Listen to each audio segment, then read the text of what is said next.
Oh, Jesus Christ. What did he do? He just threw it and it hit the umpire. Oh, Jesus Christ. Oh, Jesus Christ. This is what I was afraid of. The most embarrassing ceremony of first pitch in baseball history. This is a disaster. So I'm sitting at home Saturday evening. I was going to call my mom Sunday morning to wish her a happy Mother's Day. And I'm sitting at home, and my mother calls me. Thank you for the flowers. They're beautiful. And my daughter took me to lunch and having a wonderful Mother's Day. And wonderful. You know, so we went through our conversation, and then she goes, your father wants to speak to you. Now, that's always a big deal because my father never really speaks to me that much. It's almost like there's an announcement and then your father appears. The weird thing is you hear my dad in the background. I guess what goes on is both of them can't hear anymore that much. And my mom won't even consider getting a hearing aid. My dad has a hearing aid, but it doesn't seem to change anything. And That's nice. he decides he wants to speak to me. So I'll be talking to my mother. This is what you hear. It sounds something like this. Yeah, Ma, so what? Wonderful Mother's Day. Your sister took me to lunch. I was there with Pam and Sharon. And in the background, you start to hear. And then you hear, look, I want to talk to him. I don't even know if he knows my name. I don't even think he says, I want to talk to him. Harold. And she can't hear him in the background. Let me have the phone when you're done. Let me talk to Hal. And what, Ben? I talked to Hal about your father. He wants to talk. My mother starts getting nervous. Your father wants to talk to you. It's like a big event. Yeah. I'll hold on. Hold the presses. Yeah. Stop the presses. And that's got to mean he's got a definite opinion about something. Yeah, like there's something not burning. To say like I love you. Or something. No, it was something like burning on his mind. So I knew it was big. He goes, I was watching television. Did you see it? I go, what? Did you see it? I go, see what? I don't know what you're talking about. Look, I was watching television. I tuned by the Met game. And they mentioned your name. I said, they mentioned my name on the Met game. I don't even... I go, all right. I go, Gary threw out the first pitch. He's been really nervous. My father doesn't even hear anything. He just goes, barrels on. He goes, that's right. Look, so I never saw a pitch so horrible. I go, what? He goes, I never saw when they would show a pitch on TV like this. I tuned by, and they're talking about Howard Stern's producer threw out the first pitch. He says, you never saw a ball thrown like this. I go, oh, my God, Dad. And my father can't even have a conversation, but I go, oh, my God, do you know Gary was throwing out the first pitch? His worst nightmare is that the pitch would be wild. He goes, wild? I never saw a pitch like this in my life. Now my father's goofing on Gary. And I'm like, oh, my goodness. I said, you don't know how unbelievable this is because this is Gary's worst nightmare. He literally talked himself into his worst nightmare. Yeah, I said, this is his worst nightmare. I mean, I go, you're telling me it was awful? Now I'm getting like full of glee because if it was a good pitch, we'd be done. Yeah, it'd be over. Now I'm smelling the first 2 hours of the show are going to be fantastic because Gary's pitch was, he goes, it was unbelievable. The man is right. So the man is right. I immediately watched it. And, you know, I said, I have it right here. You hold it down.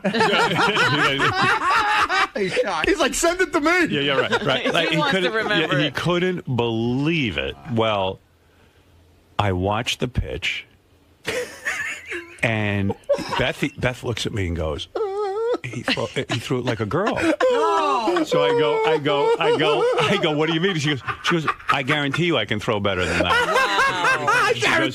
She goes, my father, we used to go out and throw balls all the time. She's the first time.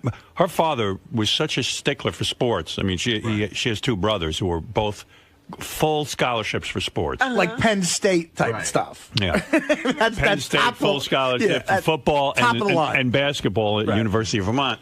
And, full ride, didn't have to pay for college. And Wow. she said, my dad used to, I would cry. He'd make me put on a glove. This is Beth.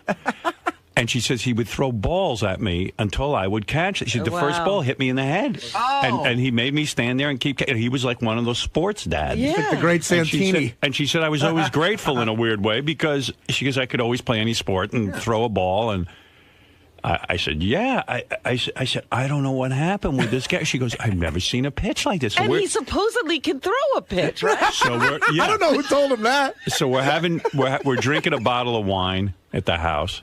You're on that dead-end street still, huh? Yeah, I'm still drinking. I'm sorry, Artie. And I got to. Hey. I'm moving 2 guys in with me to watch me full time. Why don't you make your own grave over there? Yeah. So anyway, and by the way, when I saw the pitch, I saw Artie was standing right there next to the catcher. Oh, Artie did show up. I showed He was up. down on the field, Oh, I showed up. and I said, "Where were your 2 bodyguards?" One was Joe was right next to me. he was. Look at it. You see me and Joe laugh like we're watching. I got upset. I thought you were on your own. He escaped. No, Joe was with me. Oh, good. Okay. Yeah. All right, because there's a place to score, Shea Stadium, Right. or whatever stadium that's called now. Oh no, City Field. City Field. Believe me, the neighborhood outside City Field is the same as it was outside Shea Stadium. Right. It looks like it's a bunch of chop shops for cars, though. I go, I got to call Gary. I called Gary. I go, oh, what happened? He goes, I'm on my 2nd Scotch bowl. Yeah, he started getting loaded. He was getting loaded. And I had to drinking. leave. It was unbelievable. Really, he was that devastated that now he had to get drunk. He had to get needed drunk. Some fortitude. I go, that was your worst nightmare? He goes, I don't know why I did it. So I didn't want to start busting his balls too bad. Right then, yeah.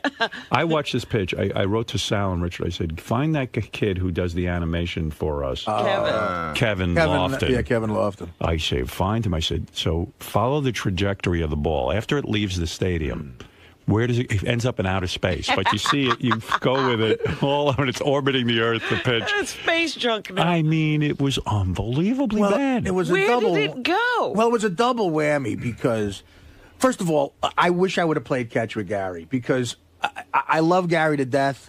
But someone's misinforming him. He can't throw. He throws like a chick. Oh, and That's what I would have Beth played. said. I would have played catch with him for 2 seconds and begged him not to do it. I would have said, I said, Get your son out I'll there." teach you how to call in sick or something. I mean, you can't do it because he throws like. He didn't play high school ball. But that's you why know. he was nervous because you're right.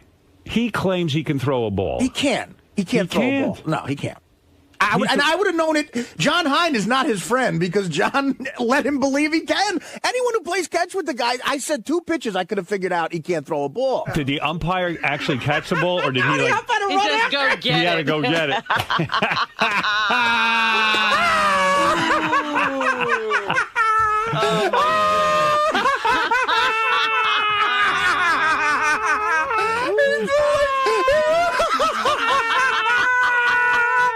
Ball was not there, ball. He said, me and Robert Smigel were there. I said to Smigel, I said, what a great day. We just saw Lance Bass throw out the first pitch. Was the umpire cracking up? The whole stadium was laughing. So I said my to God. Gary when I called him, I go, "What did Artie say?" He goes, "Oh, Artie just hit me on the back, and he basically said, better luck next time." Or something. So you were like saving it up for the everyone. You know what? Here this morning, nobody would talk to Gary. Like Will wouldn't talk to him. No one because Gary says to me, "Oh my God!" He goes, "Do you notice no one's talking to me?" I go, "Gary, they're all waiting and saving it for the air." It was. Listen to this. The Daily News called Gary's pitch the most embarrassing ceremonial first pitch in baseball history. my Howard, God. some broad who I've never heard of sang the national anthem. Yeah. She looked like a Britney Spears or something. Right. She should have thrown out the first pitch. She would have done a better job. And I was trying to justify what Gary did. It was Autism Awareness Day. He should have said he had autism. I said Gary was nice. He threw out the pitch like he's autistic. Yeah, he wanted the kids to feel good about themselves.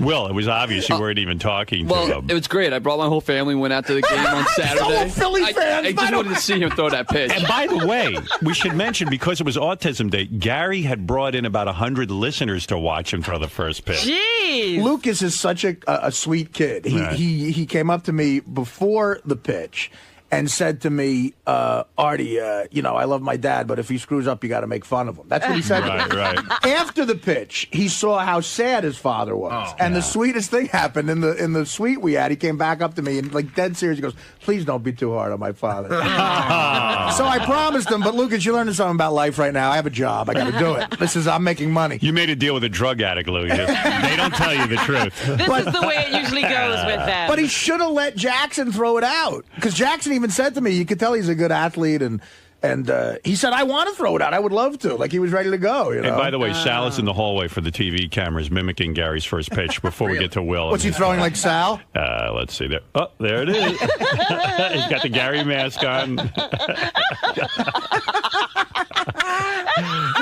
You're throwing it too good. Oh, you're winding up. Okay. Take a shot put. Oh, man. That's funny. Wow. When Sal does that, that's funny. That should be Sal's stand-up act. I mean, when I heard Will was there, I'm thinking, like, it's all Philly fans, like, in his family. Oh, it's worth every penny. What to happened pay. when you were in the stands, you were watching? Yeah, we were way back in the outfield, so I had a bad angle for it. So he throws the ball, and you're like, oh, okay, it's going to reach the plate. He actually threw it far enough. Right. But then it hits the umpire, who's about 5 feet right of the batter's box. You're like, is it even physically possible to throw the ball that badly? Ralph, you're on the air. Did you see the pitch? I thought Star Trek was good. This is better. He threw like a Star Trek fan. How do you? I don't understand. Like, how did it? Like, it wasn't even close. Yeah. Yeah, I mean, with all that, first of all, and then He Gary. had a pitching coach. That's nothing. You don't even know the half of it. When I spoke to Gary and he was drinking scotch on Saturday night after this fiasco, I said, "What's going on?" He goes, Great. he had hired a psychologist Oh, Oh, God. get out of here. to work through it with him. Fire that guy. He hired a guy to do 100 pitches with him, a pitching coach. And Gary goes, I don't know. I threw 95 of those pitches perfectly, and then 5 of them went bad, and now I'm focused on the 5 that went bad. So then he hired the psychologist to work get through that with out him. of his head. He should have had the psychologist throw out the pitch. But what you're telling me, Artie, is Gary doesn't know how to throw. He should have had the psychologist. He doesn't. I'm telling you, I could tell.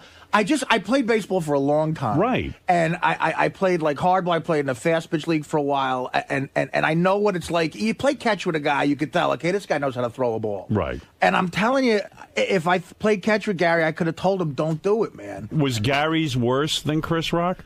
Yes. I think it was the worst pitch in the history. I mean, the Met players and fans, everybody around in the suite. I mean, the autistic kids were going, "Wow!"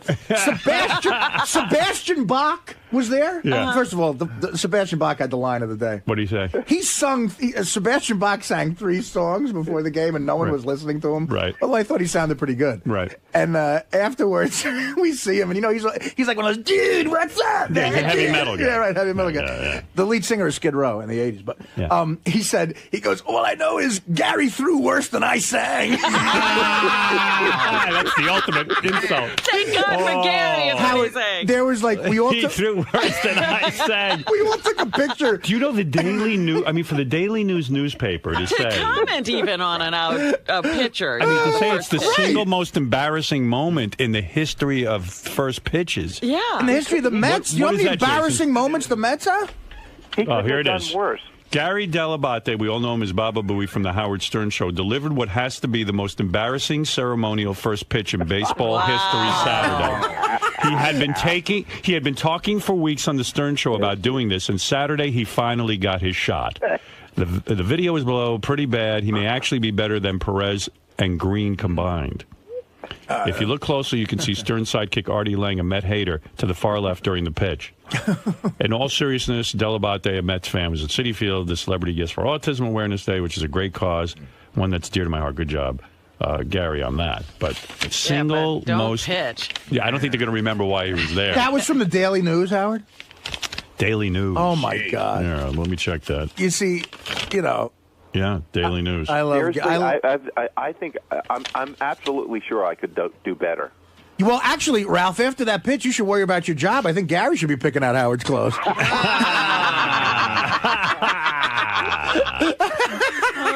I mean, what was that? What? I mean, Howard, first of all, so in other words, what I'm learning is Gary doesn't know he can't throw. Yeah, and a lot of people. But you know how everyone thinks they're funny? Right. You know what I mean? My buddy's the funniest guy, and then you meet him and you want to punch him in the face. Right. There's a ton of guys who think they can throw and they think they're athletes. Artie, listen. He didn't even come close to the plate. I understand, Ralph, but I'm sure Gary could at one time in his life throw. I'm sure he remembers being in the 8th grade, throwing the ball and being good. But Artie, Gary's had such a different life than playing ball for so long. About throw like he's a pitcher, he's a sportsman or something. You can forget to throw? Yeah, I think you can, sure. You get to hit the guy you're throwing at. Well, I mean, Maybe Gary thought the umpire was the catcher. Gary, the single worst. Do you think yours was worse than Chris Rock even? Gary. No, okay, so mine wasn't worse than Chris Rock because mine stayed in the frame. You know, Chris Rock went out. And by the way, I would love to have Chris Rock's publicist because you can't find a video of that anywhere. Is that true? You can, Howard. I searched high and low on the internet. They must have had it scrubbed. It's not on YouTube? Nope, not on YouTube. Nowhere. How is that possible? I don't know. Seriously, if somebody's You got were it. freaking out too. You said to me, "I don't understand how they're showing this on TV over." And they never showed the first pitch, and yet they were showing it everywhere. In fact, here, wait, let me play these for you. It's the most popular thing on YouTube. Wait, let me play this. Yeah, Howard TV has video of the throw. By the way, here's the. Let me see it again. I don't think Yeah, here it is. this is like watching.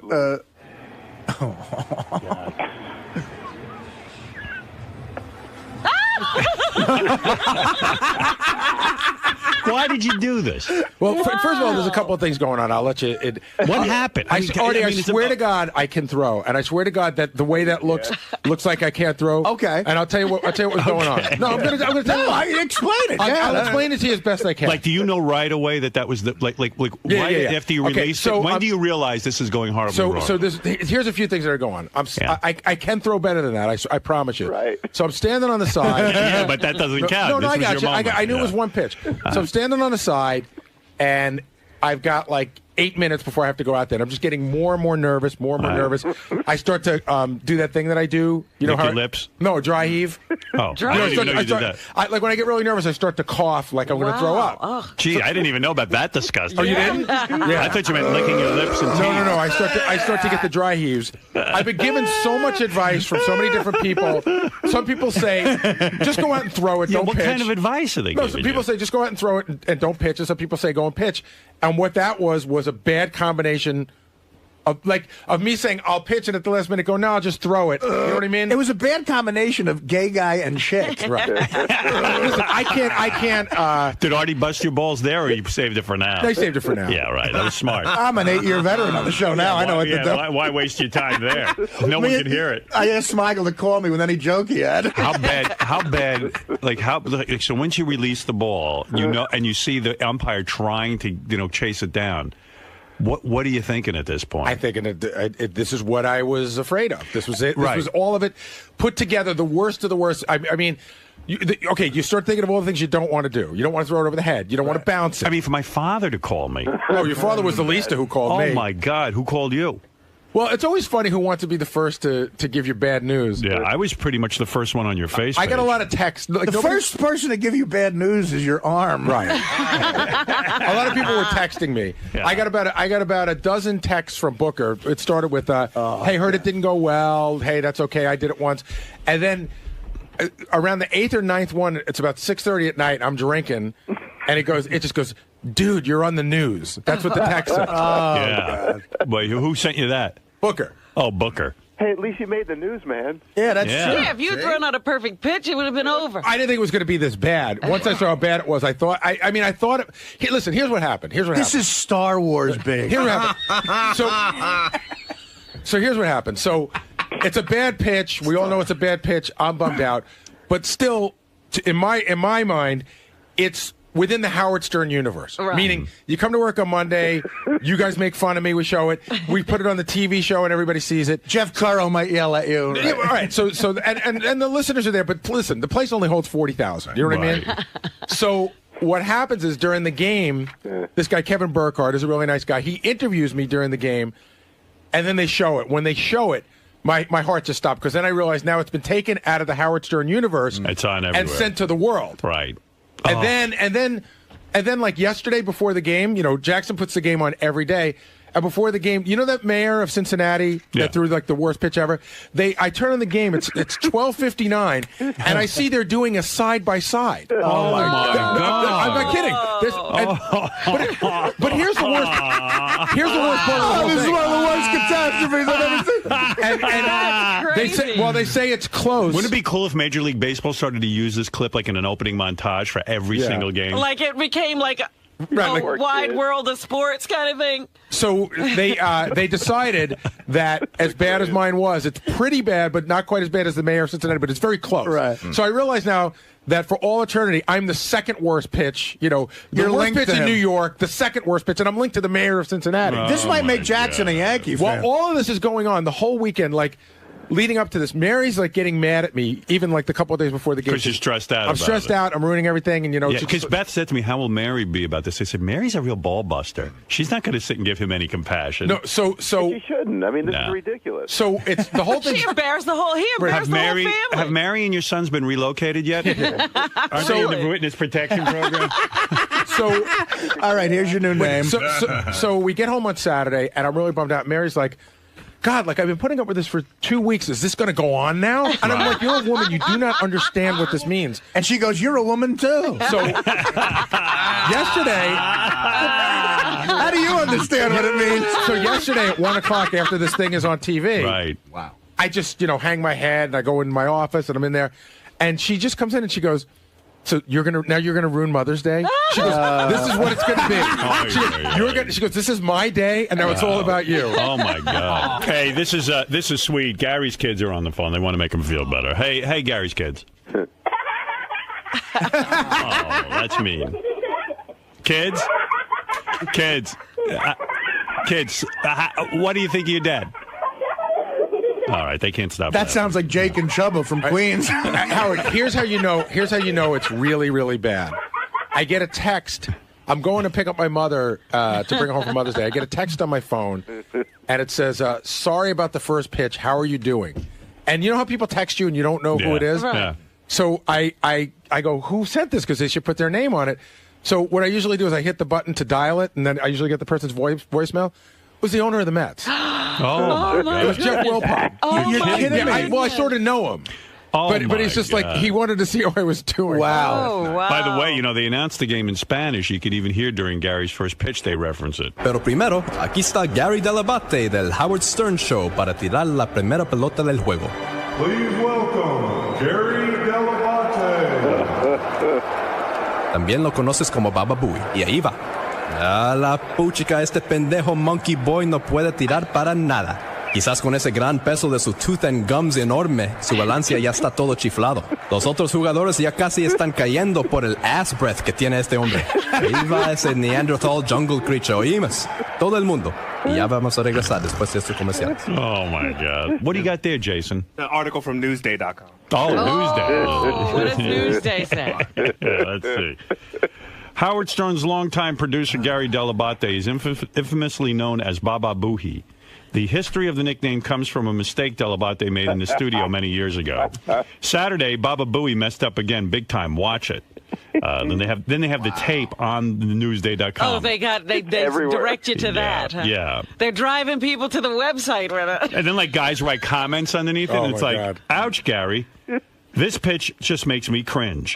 I watched it live about 15 times. As someone who pitched for 10 years, he should have called me and not a sports psychologist, as he claims." Howard, that's not a comment. That's the author. Oh, that's the author. Oh, my God. That's the writer from Newsday. The key, I thought it was like a kid. This is great. The key is to put zip on the ball, Gary, and throw over the top. I really can't decide what it looked like. Maybe a boomerang throw. But I've never thrown a boomerang. It just looks horrible. Continuing to pile on, it's one of the most unathletic things I've ever seen from a grown man. It ranks second to Chris Rock's opening pitch, so at least you're behind Chris Rock. There's some good in this. Apparently, it's worse than Chris Rock's, right? Artie loves this. Let me just say that. The last time I was at a Met game was 1985. I told Gary. And the only 2 times I went back to Shea Stadium after that was to see the Who and the Rolling Stones. Right. This blew both away. This was Did you know right greatest away, night like ever. as someone who played ball, when even the wind up is sort of. Well, I didn't wind up. My Not wind up suggestion to- to Gary was to wind up, because if you wind up, you kind of get lost in the wind up a little bit, and it takes your head off throwing. Right. Like But a lot of people said, and then already just as many people said, don't wind Oh, up. really? People just said, just throw it like you throw it in the front yard. Again, I'm telling you. Well, clearly you should have listened to them. I'm telling you, Jackson and I went out on the front lawn that morning because I walked it off. I threw the pitch, and it was a strike. Walked it and I off. can, in other words, we had the distance. We walked measured off it the off. distance. Fag. You spent. Here's the problem, Gary. You spent way too much time thinking about that. That's right. Well, That's can I right. say something? But I also first of all, am- why put yourself in that position? In other words, I don't even think I've thrown a hard ball in my life. I don't know, maybe 10 times. You do better, though, I'm sure. I think I would, because I've thrown balls and they. Well, you're the type of person who the type A would kick into, where you'd obsess, you'd make sure you could do it, otherwise you wouldn't do it. Of course. Right. In other words, why did you, Gary? You can't throw a ball. I've never seen. I that's swear a to God I girly can, and I throw. swear to God I throw a ball every day. When you, I don't know what you call this. When you go like this, but I decided to do. That's how that's like a girl throws. I Like decided to do 10 things at once. It looked like you were in Wow. the Go-Go's. Yeah. Listen, I won't deny Gary, for a second how bad it looks, and I The gayest I can part is throw. the way you threw it. I know, You but that's because I tried. Like I went to like go. Artie, like this. Like, Howard, I know. I couldn't even do it. I tried to imitate it, and everything I did looked more manly. Artie being there, was that like the greatest thing ever? Ralph, I'm telling you, it was better than any concert I've been to. It was the atmosphere. First of all, I wanted to hate that place. It was nice, huh? Baseball heaven, man. Wow. So will you go again? Will you maybe go to some Met games? If the Yankees beat them again in the World Series, I'll go. Yeah. I showed Do you Jackson. like it better than the new Yankee Stadium? Well, I haven't been there yet. Oh, I'm going. I'm going to the Yankee game with my tickets for the first time Friday coming up. All right. And I can't You wait. throw a ball out there. Yeah, but I could hit. If you were sitting at home plate, I probably could hit you. but Do you want a second shot at this? No. Why don't you? I thought about it. I really did. I thought about. Would you like me to arrange for that? No. That would be No. too funny. That would be the best. I understand Because it's the pressure that I can't. But do. I need understand. another What I shot. understand about Gary's situation is the pressure, because. Look, I've thrown a baseball a million times, and I threw out the first pitch at a Newark Bears Why would game, he which isn't have- even close to being as devastatingly pressure-packed as this. It's a lot of pressure. But this is his worst night. In other words, he couldn't have thrown it worse. In other words, let's say he had missed. Let's say he didn't get a strike. Let's say it went dribbled or something. or maybe at he the didn't even catcher's reach feet. home plate. Yeah. At least this was his worst night. I mean, it couldn't have been worse than It this. was a self-fulfilling prophecy. That ball is somewhere on the moon right It's like now. the greatest episode of It Seinfeld looks ever. like an air ball. Do I'm they, like, do what they was give he? you? Do they give you the ball afterwards? Oh yeah, I have it. Oh, did you throw it out? No, it's at my house. I mean, Yeah, you don't want to maybe be the reminded. ball is defective. Why would you keep that? You know what, Yeah, Gary? throw it No, in the garbage. You should keep it and have have Lance Bass sign it or something. Yeah, that's funny. Like have every all of gay it. guy- All of NSYNC sign it. No, have it analyzed. Good bitch, Joey Fatone. Poor Gary. Gary's standing here while Artie and I are laughing. Robin's laughing. But you know what? And you don't even know what to do with I yourself. mean, this is You expected this. It's back. Can I just say, for people who haven't seen it with the camera, when the camera's on it, he throws it off camera. No, I know. Hook Nose Mike is on the air. I haven't spoken to him in a while. Hook Nose, hi. Morning, Howard. You hook nose, you bastard. Listen, Gary, you have to let Howard set it up again. You got to redeem yourself. I think in a way you do. You do. Yeah, good. That's good I don't advice, Hook. No.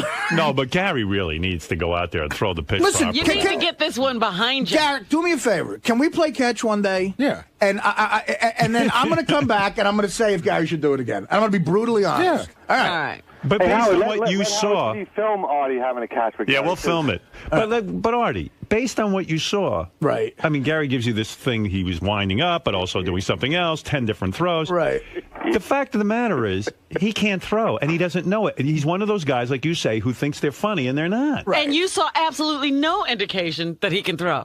Major League pitchers are calling Gary and saying it was the worst thing they've ever seen. I mean, The guy from the Daily News the is owner of saying the it. Mets, the Daily News. Oh, my God. I mean, My you know what, father- Gary? It really is My the father best. hasn't called me in 10 years. Hello, My Howard. father goes, my father's like, did you see that pitch? I go, yeah, Dad. He goes, what kind of pitch was that?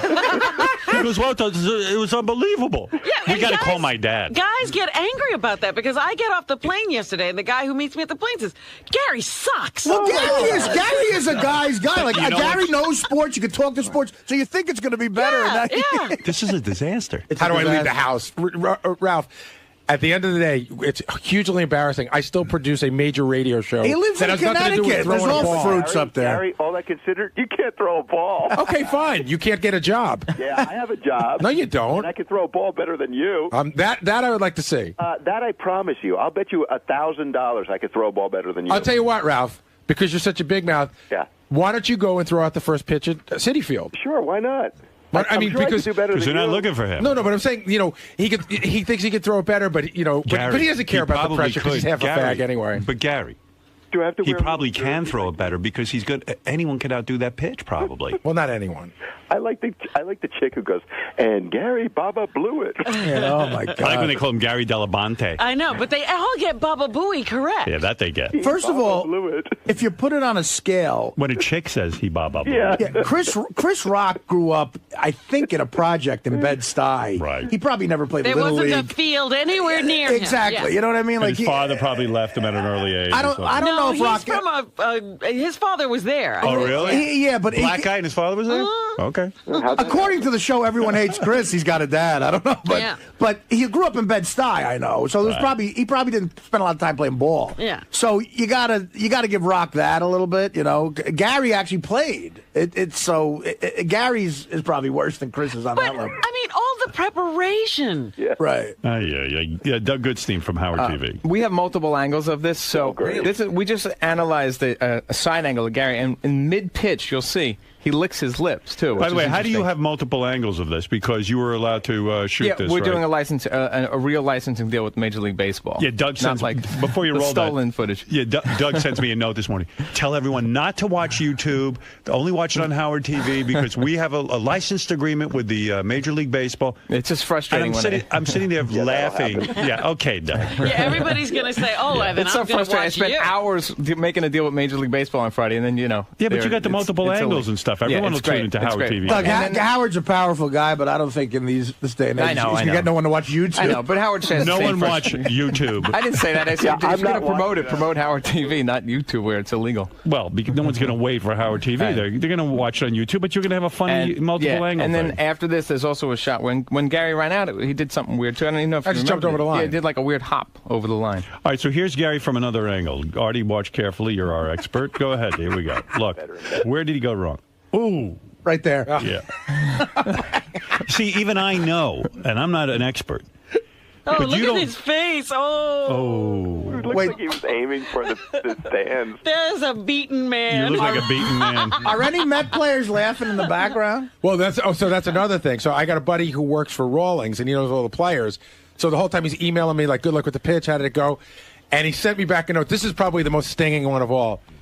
I got reports from all the players. It's worse than you imagine. Oh my God! So that means like the players are like now it's like the inside joke of the clubhouse. Yeah. I know how much this matters to Gary, And it would matter to me too, Gary. Yeah. I mean, what I would say in my head was just don't look like a chick. Right. You know what I mean? Like, just Throw it I well. would throw it as hard as I could, and if it went wild, I would go, look, a lot of major league pitchers throw wild too. Absolutely. But just don't look like a broad.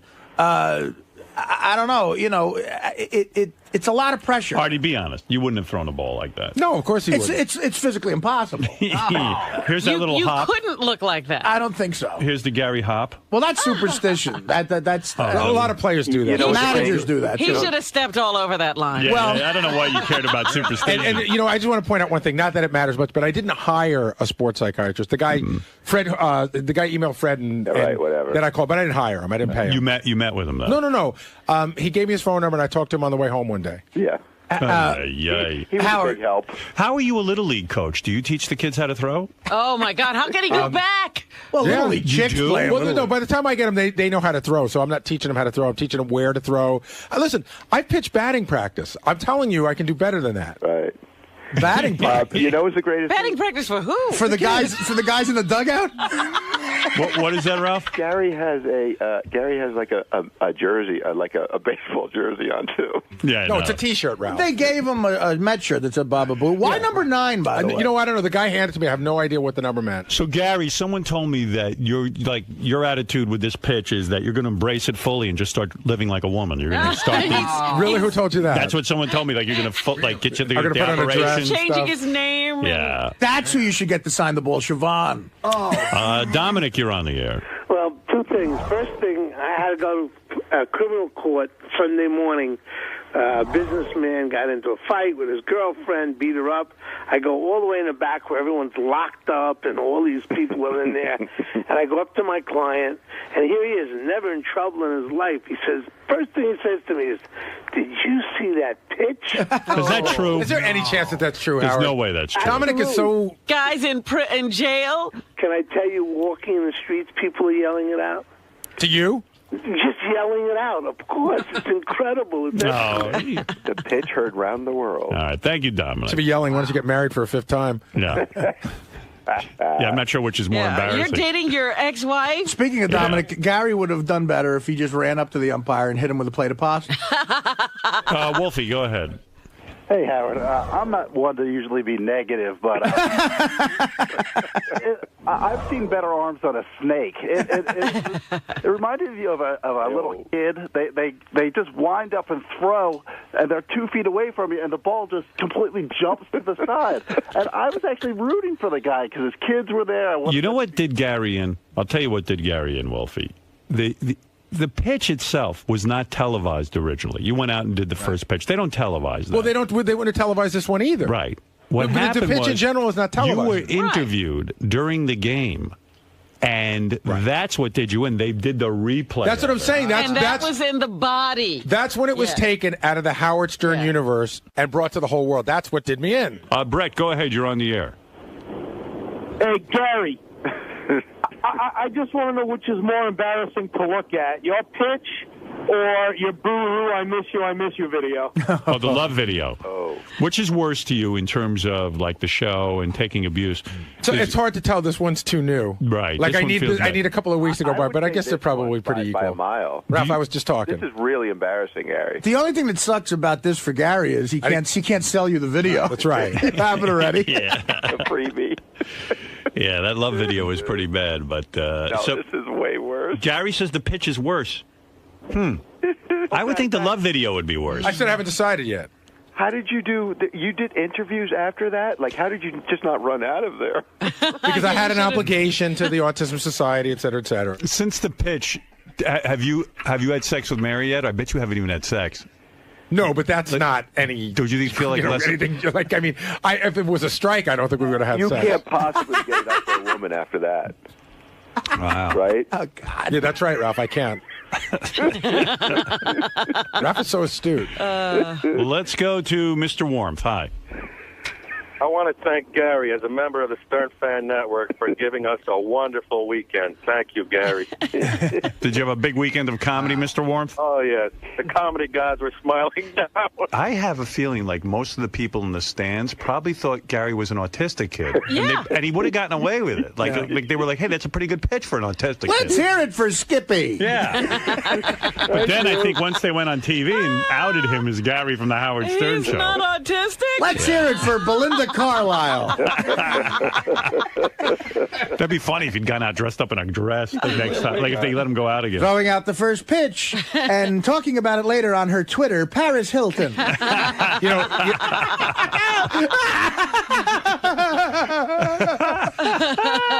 So, Artie, I got a question for you. You doubled over with laughter on the field. Howard, I mean... You turned away. Listen, you were so embarrassed. It was for him. such a great New York moment. New Yorkers are so brutally honest. You doubled over with laughter where you had to hold on to, I saw a railing. Yeah. I held on to the back thing. You almost fell over. Yeah. I had been to the gym. I was weak. Well, Gary, I don't know. I don't even know if you saw it the first time hit the umpire. You were so funny. Oh, my God. It really was one of the... Listen, I was at the game where Reggie Jackson hit the 3 homers. There he goes. Oh, there's Gary double over. I mean, there's Artie doubled over. Yeah. Oh, yeah. And Charlie talking to me. And all those guys, by the way, all those guys in the yellow shirts, they're all security guys, ex-cops who work security there. They all had the same opinion of the pitch, pretty Right. much. Charlie had. So how do you go on living with this? I mean, what's your plan? I mean, time goes by. You know, was your This too shall pass. Was your weekend the worst weekend ever? See, the funny thing was, my weekend was the worst weekend for me. I mean, I had to go out yesterday. My kids both had flag football games, and only one person said anything to me. Most people hadn't seen it, or if they did, they didn't say anything to me. They were too embarrassed. So I said, like, when we got up, Mary goes, again, is this going to be the whole day? I said, Mary, we're going to a field of thousands of fathers. I go, that's all they're going to talk about. Right. And so the best part was, Oh, God. we're standing there, and she goes, see, nobody's talking about it. And then one of the dads I know who actually runs the Major League Baseball network comes over and he goes, like, not even like, hey, he goes, what was that? He's like, what was that? Oh, did Mary hear that? And I go, see? And she goes, one guy. And it was one guy yesterday. Right. Then my in-laws came over, and my father-in-law, like, sort of heard about it. And he's like, can we see it? And I'm like, no. Oh, yeah. And, it's a lot of that. Right. And then, I'll tell you what, Saturday night, I went to bed, and I woke up at 2 o'clock in the morning sweating, and just replaying the pitch in my head all over again and thinking about this morning, even though this is, about what I expected, but, you still think about it. So you woke up and the first thing you thought about was the pitch. And like how... Like, it was like literally in my head, you just replayed over, like, why did I throw it like that? Why didn't I just do what I was going to do? Like Scott Norwood. Yeah. Pretty much. What were you going to do? Well, again, I practiced like a wind-up in a real pitch, throwing really hard. And then I just wasn't confident in that. And then I just thought I'd throw it as a throw, and I can't explain it. It's just such a look of defeat, Were the garage guys heckling you this morning? Because that's what I heard. No. The guy in the garage is. Yeah. I got to tell you, nice pitch, maricon. What did the guy do? No. John, who runs the garage there, who doesn't have a Spanish accent. John They is like, all I've do. always Stop thought it. John should be on the show. No. I mean, he didn't say anything.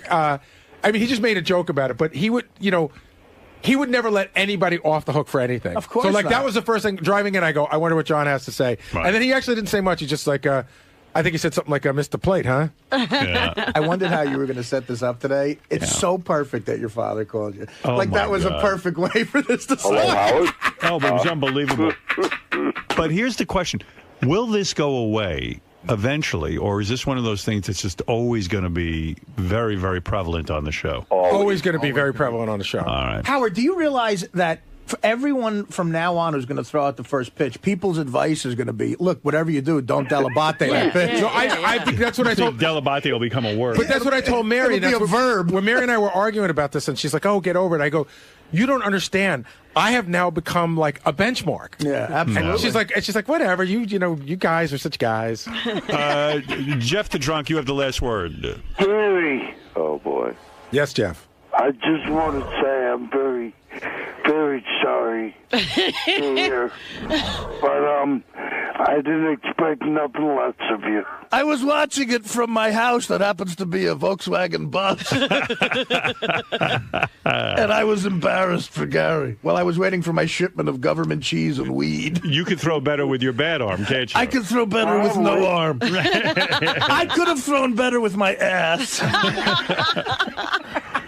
Gary, where'd this pitch all go wrong? When I said I would do it, it's just right from the beginning. Right from the beginning, I started, talking myself out of it, and now it's there forever. It's the worst thing that I could have ever imagined. I really don't throw like that. I'll go. Maybe we'll go out for the special, and I'll go and throw a couple of pitches, and you'll see that I don't throw like that. Now, what was going through your head when you were on the mound? It was like an out of body. Like, my legs were like rubber, my arms were like numb. The last thing I remember was John Maine threw the rosin bag down, and I looked at him and he looked at me, and I thought to myself, like, even that wasn't good, because I'd rather have somebody I didn't know than somebody I know right there. And then I held the ball, I gripped it the way I wanted to grip it, like over the seams. And he said, "It's your pitch," and I threw it, and I just didn't have faith in myself. No, what went wrong with the pitch? Did you think you let it go too early? Yeah, let it go too early. And I let it go too early, and I didn't throw it with full force. I sort of let it go halfway through the pitch. Now, is there any chance you're going to do this again? No, I'm done. Your pitching days are over? Yeah, they're done. The greatest of all time.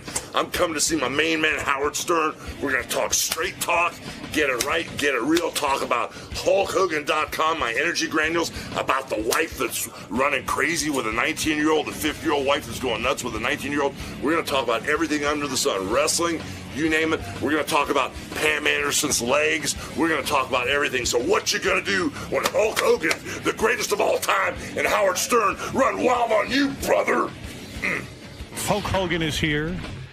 See Hulk on American Gladiators Monday nights at 8 o'clock on NBC. Yes, he's hosting that with Layla Ali, I think. That's Muhammad Ali's daughter? Yeah, the boxer. I think she's kind of cute. She was on that Dancing with the Stars that you love so much. Hey, there he is. Look how big he is. But you know what? He looks smaller. Represent your boy, man. I like that boy. Bubba Army. What'd you do, man? You pumped up. I mean, your arms are bigger. Hey, I'm sorry. I'm sorry I got both phones from him, but Nick might call me from jail, and I got to at least say good morning if he calls me. Absolutely. Would you say hello to him if he calls? Of course I would. Just remember, you're being recorded. Anything you say can incriminate you, so no nail files in the apple pie or anything like that. I mean, I can't say I'm going to send you a gun so you. No, you can. Oh, you can say it, but please don't do that. Are you? Where? You want me here? Well, sit down. Oh, Have a thanks. seat. When you become a single, how's your hip? My hip's better. He's got a bad hip? No, I got a hip replacement. Oh, you did? Why but does it hurt? Still hurts? We had in the guy Jesse Ventura, who just had a hip replacement. Please. Anyway, nice guy. Well, he said he felt bad for you as a father, but he did badmouth you. He said he's brutal. He said you ratted him out to Vince McMahon. He's so full of shit. Yeah, anti-union, Dude, apparently. let me tell you something. Jesse has worked on these stories for 30 years. He has a lot He's finally got him. Jesse knows just a little bit about a whole lot of things. Right. And you should ask him about Plato's retreat when he used to come to New York and him and his wife would do all the wife swapping. Oh. You should ask him about coming to San Francisco, running wild on Quaaludes for 72 hours and showing up with the same clothes on, pissing in his pants and everything. You should ask him the real stories about Jesse. Because Jesse said he never did drugs. Please. He said he did some testosterone. Please. But Dude. he never smoked weed. He said he never. Dude, I smoked pot with Jesse in the hotel room and his partner Adrian Adonis. Give me a break. Really? Yeah, really.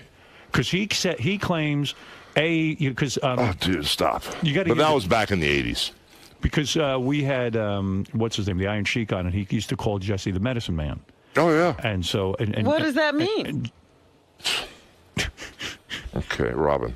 I don't know these Explain terms. the world to us. It's a Blue Jay. Double Blue Jay, brother. And around. So you guys are hot. You never stop. You're doing great. I'm just trying to play the second half of the game here. I'm worried about you. I'm doing better. When you sat down, we have a lot to cover, but when you sat down, you looked like you were in physical pain. Yeah, my back's pretty messed up.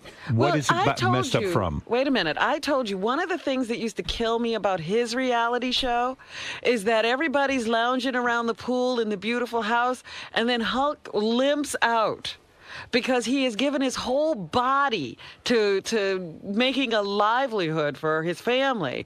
And it always seemed that, he was not appreciated. Yeah, did you start to feel, because now we can really talk. Did you know we can, brother. Yes. Did you start? Gloves are off. Did you start to feel? And you love it. I do.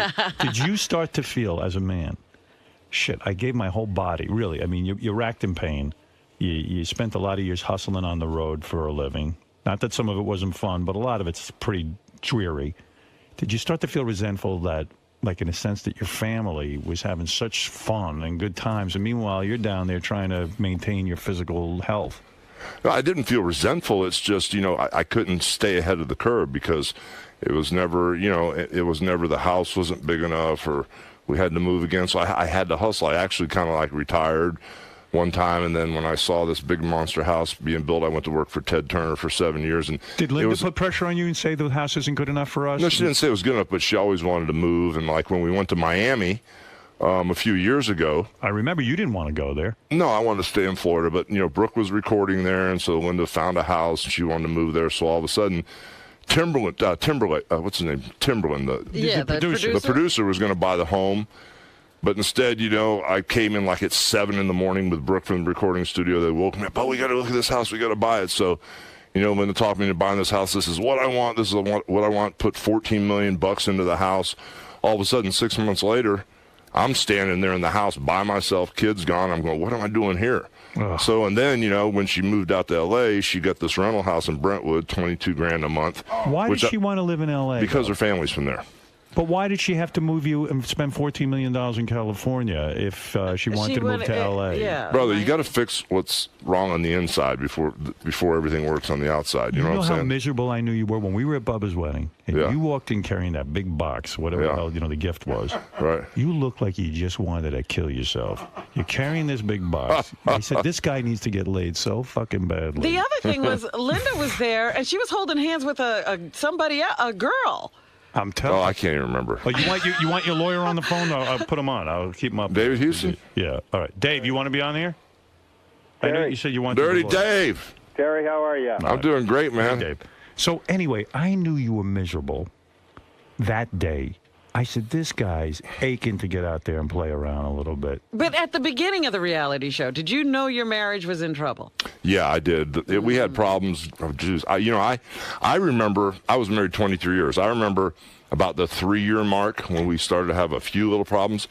I went to her parents and I said, Gail and Joe, I said, hey, Linda's kind of wild, and I'm having some problems with the wine and this and that. They go, well, you married her. I went, oh, thanks. I mean, like nobody told me. Problem now. Like they were having to get rid of her. I went, oh my God. Hey, I know I'm jumping all over the place.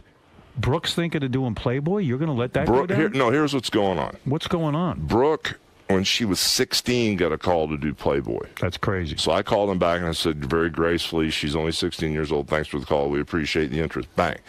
So now all of a sudden, her reality show's taken off. She did some really great numbers the last couple of weeks. I've been watching the show. I have too. Yeah. Playboy, she said to say hello too. She loves you. I love her. Playboy called and said, we want you on the cover of the 55th anniversary where they'll have Drew Barrymore, Marilyn Monroe, and everybody inside. So she calls me and asks me what I think. I said, well, the first thing you say on a business call like that is we're very interested. Let us find out more about it. Right. Now, Playboy could be something where they just got you on the cover and they do nice little pictures, or Playboy could be where they get you on the cover and they want the full-blown spread. And you have to make that decision. Right. Because it's a major career momentum-shifting move, which can make your career skyrocket or it can put you in the tank. So you got to be real careful. So you would be okay with it if she decides to do it? Bro, I'm not okay with it because I got this old redneck, old school mentality, which is barbaric. But at the end of the day, Brooke is 20 years old, bro, and I did this whole bluffing act of don't talk to Brooke, don't look at her till she was 18. Right. But I'm pretty easy, bro. I'm not like a double standard guy. I mean, I can't, run the game one way, then have the rules different for somebody else. But I said, Brooke, you really have to think this through and make the right decision. Timing-wise? Would you look at the pictorial? No, hell no. You would never want to see your daughter. No, But God, you put I wouldn't suntan lotion on her butt. Yeah, well, I put baby lotion on her butt when she was a baby, too. She's my daughter. You're catching a lot of shit for that, right? You know what? That's all. You know what? It's in the bottom of somebody's bird cage the next day. Who gives a shit anyway? But at the end of the day, if Brooke makes that choice, I'll support her. I think right now it's the wrong time. Really? I think it's the wrong time. I agree, now. and I'll tell you why. What is the right time? Because I don't know. Probably down the road when she needs to. Well, you can ask Pam Anderson. She knows when the right time is. Hell, I don't know. I've never done it. No, Brooke's got something going on now. She doesn't need She's doing it. She doesn't need it. Yeah. And the best time for her to do it is when Hulk is dead. I see. That's the best time to do it. Let him pass away, and then she can go in the fucking magazine and be Once naked. he's 6 feet under. Huh? Yeah, I like her. I find her charismatic. He is fascinated I with her. watch the show every week, and I don't even know why. Let me tell you one thing about Why Brooke. do I like that?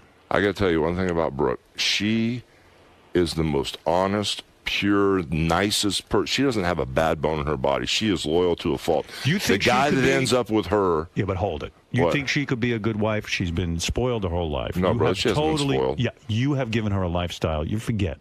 You've given her an incredible lifestyle. She's used to getting whatever she wants. She lives in a luxury condo. She works her ass off. Yes, but still, she's going to expect some guy to take care of her the way you do.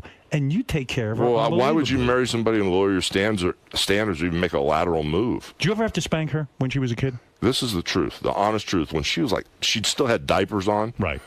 And I don't know if she was 2 years old or how old she was, but I was packing my wrestling bag trying to get ready to do another Vince McMahon extravaganza. And every time I'd pack my bag, she'd take something out. I'd put something in, she'd take a knee pad out. I'd put a boot in, she'd take a boot out. And I hit her on the butt on the poopy diaper. Right. And I still never heard the end of it. I mean, I smacked her one time on the ass, and she still talks about it. I would have to spank her. You know what? I'm looking at his finger, and he has a tattoo. Oh, I'm getting that removed. What is that? That's my wife's name, Linda. Uh-huh. Oh, on your ring finger? Yeah, I'm getting that removed. You know, I'm getting married in a couple of, weeks or so. We need to have a talk. And I'm getting a tattoo. We should talk. Why? Why should we talk? Well, because... You know. Because, brother, let me tell you something. Go ahead. 10 years from now, you'll be looking at me going, Hogan, we should have had that talk, brother. Really? Yeah. We should have had that talk. And I know Beth's a great girl. She is. She's an awesome girl, but still, man, you know. You think love can't work? I didn't say love can't Are work. you I that say why sour? mess love up with marriage? No, I'm not that sour. Well, maybe you're right.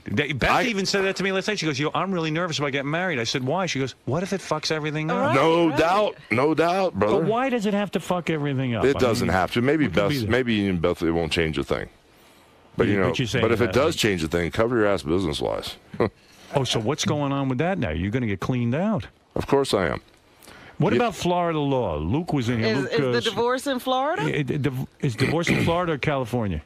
It's in Florida, but Florida's a no-fault state. But it should be an easy. That's what none of us. Even David's on the phone. That's one of the things we don't understand. It should be just an easy divorce. It wasn't an argument.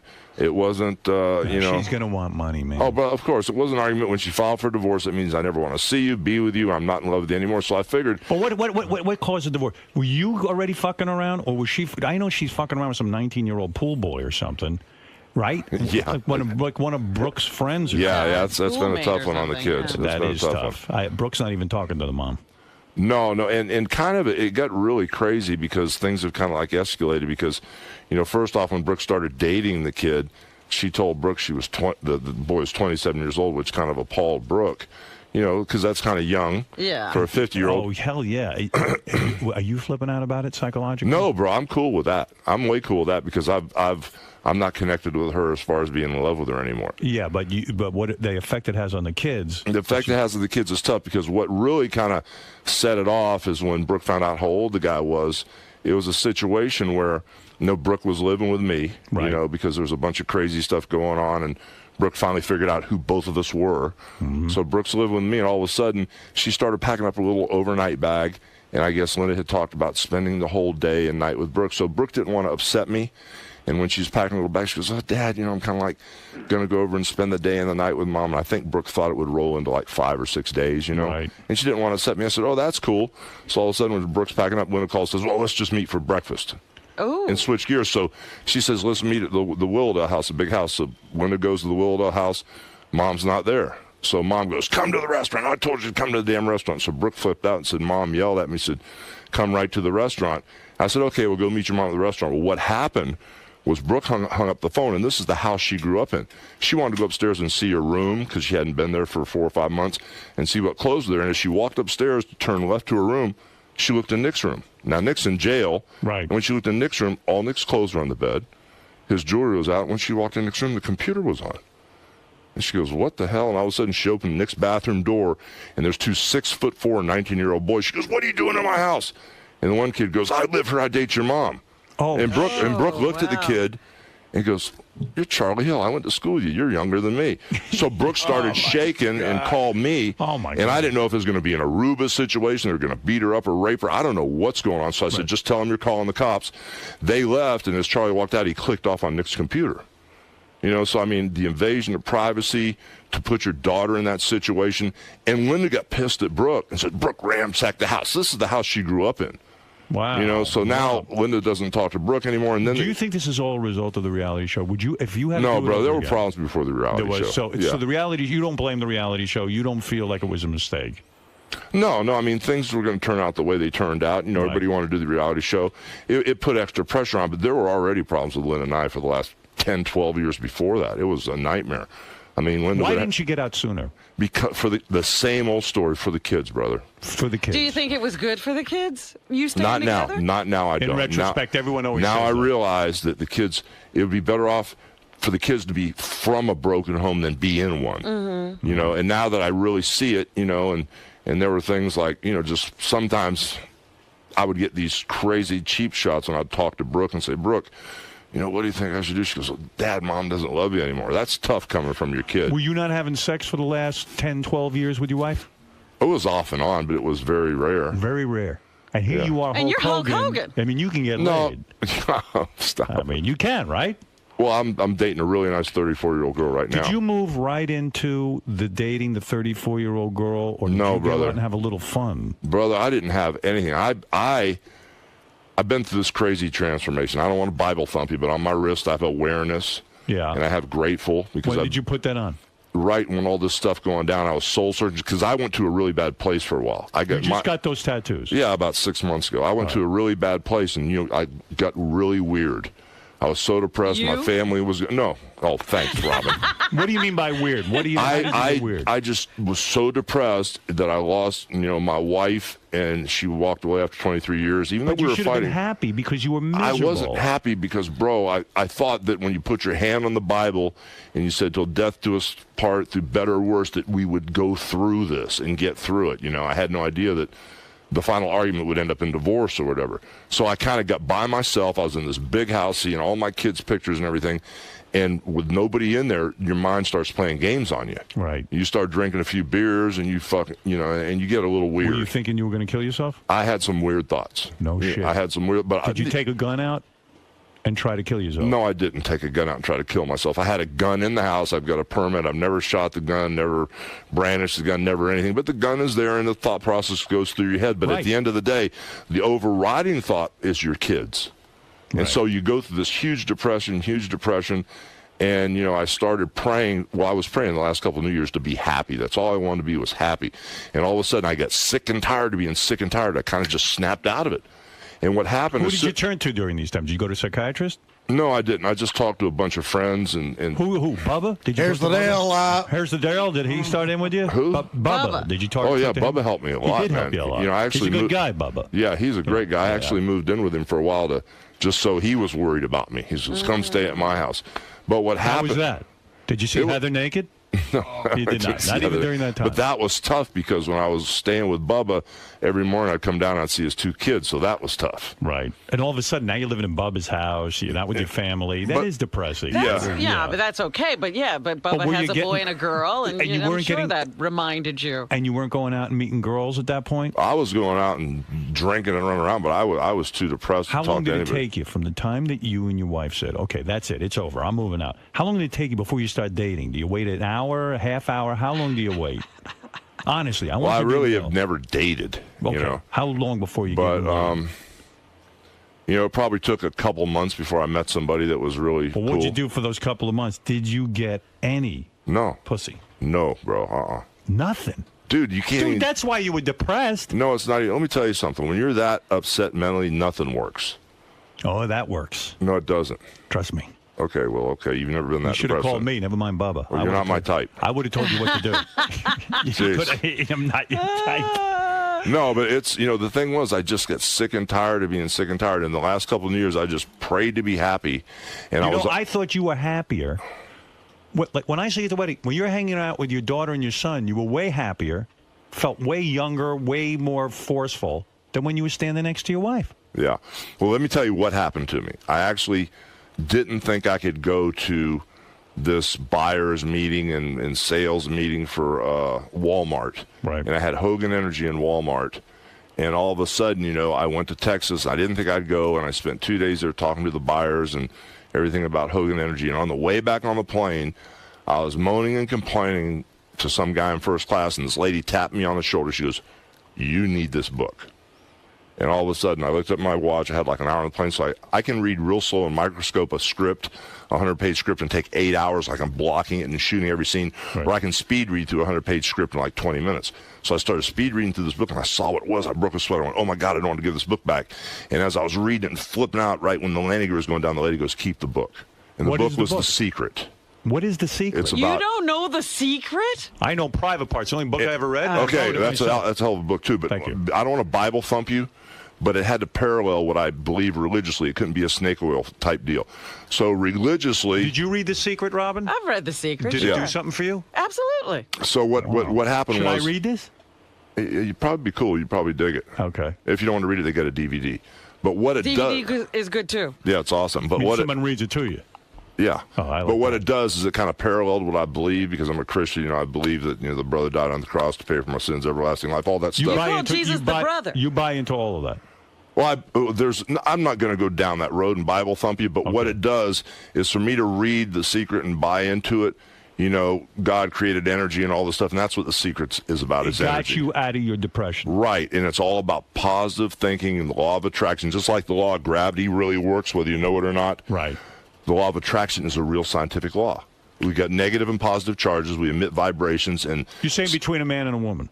No, between anything. Similar vibrations attract. Like if you're in a great mood and you're happy, oh my gosh, you'll attract those type of vibes. If you're depressed, manic, you're going to attract other. Thank you. Yeah, so I started reading that law of attraction. I figured it out that, you know, for 20 years I was doing training, prayers, and vitamins. I was unconscious and I didn't know what I was doing, but that was all positive stuff. And the law of attraction works whether you like it or not. So I attracted career, money, and whatever I attracted. Now all of a sudden I became aware. Yes. I'm conscious, and this is a real law I can use, so I can manifest and be happy and attract the right people and the right business and stuff. So that's what got me out of my thing. Got you out of your thing. Yeah. And so what was it like after all those years of marriage? You finally get a new chick. Talk to me about somebody that. you can have regular sex with. Let me tell you. Locked up in a fucking prison. Let me tell you this first. The only way I can describe it is I was breathing all this dirty air, and I thought we were supposed to hate and be miserable, and life sucks. And even though we went out with these people and we had a nice dinner, as soon as they leave, oh, I hate them, they're no good. And I was so used to this mindset of being negative, and it was all this dirty air.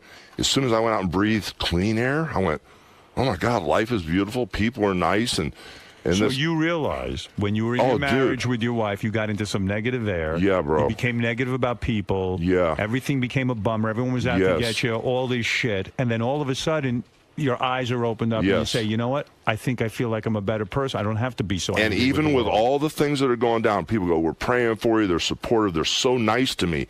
Even with all these things going down, civil case, my son, the criminal case.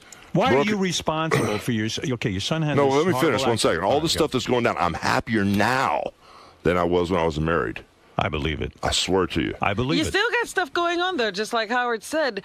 You know, those tapes came out of the prison conversation. That doesn't seem right to me. Like, isn't that private shit? We're going to court now to decide if that's public content, because if that's the case, why haven't we heard the Charles Manson tapes? Why haven't we heard all the OJ tapes? The Paris Hilton tapes, the Ted Bundy who killed all the co-eds in Florida. Those tapes were never released. OJ talking to his lawyers. Yeah, all that stuff's never been released. So all of a sudden they release it, and they release it with a juvenile, a child that's talking. And Nick even signed a paper when he went in jail saying he wanted no publicity. Right. So the Pinellas County legal team made this decision to release the tapes. Now, is this the most painful thing you ever went through in your life, seeing your son be in jail? Yeah, bro. This is the worst, right? But he's doing better. He's doing better because he was sentenced to... First off, everybody that ever had reckless driving, serious bodily injury, or reckless driving and vehicular homicide where the person died when they're under 18, they always get probation. Right. But Nick got sentenced to 8 months minimum security, and the truth is we didn't realize he was going to get put to jail, but he took it like a man. He was accountable. He was responsible. He didn't even turn around and look at me when he got sentenced, which killed me. He just took it like a man. He went in thinking he was getting minimum security. They took him to an adult prison and put him in solitary confinement. Wow. I mean, this isn't just maximum security where, you know, the murderers and the rapists, you know, hang out. This is where the murderers and the rapists fight each other and attack the guards. They put him to solitary confinement to punish him. Could you give him any advice about prison? Could you say to him, here's how you're going to remain mentally tough? We read, bro, and when he could get to a phone, we read. I got him dialed into the being positive and walking in the spirit of Christ, brother, and it got him through it, because most people who go into solitary confinement, the hardened criminals, after 48 or 72 hours, they file an emergency injunction to get them out because they mentally start to unravel. Right. Nick lasted 28 days, bro. Wow. And it was for the reading and just being positive and just knowing that, you know, you have to be present and in this moment, because the past doesn't exist. It's over. In the future, you look to that for salvation. But being in the moment, this is the only moment we ever have had or ever will have, is this moment. Right. But and I said, you got to be grateful for where you're at. But why are you financially responsible? If your son screws up, why do you have to be on the line financially in a civil suit? I don't understand why. Well, it's me and my wife. Right. Like, why? And she doesn't think she's responsible.